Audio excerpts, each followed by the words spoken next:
This is it, the moment we all have been waiting for. Esports is officially going to the Olympics. Yes, you heard that right.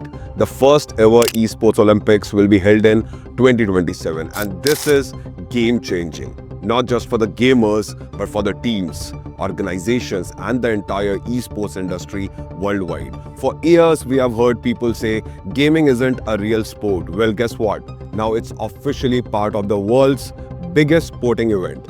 This isn't just another esports tournament, it's the Olympics. The same stage where the best athletes in the history have competed. And now, gamers will get the same prestige, recognition, and the legacy building.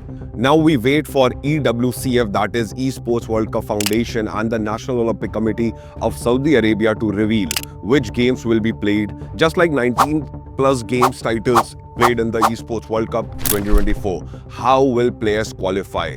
Will there be a national qualifiers, regional playoffs, or direct invites? What will be the format? With EWCF's involvement, the structure could mirror the Esports World Cup, ensuring a competitive and prestigious system. For India, the biggest question is who takes the charge?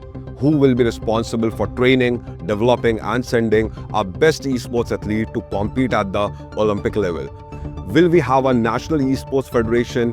Will we see gaming academies step up? Or will India's leading esports organizations and gaming academies step up to train and develop future Olympians? So many questions, but one thing is for sure. This is a once-in-a-lifetime opportunity for Indian esports to go global.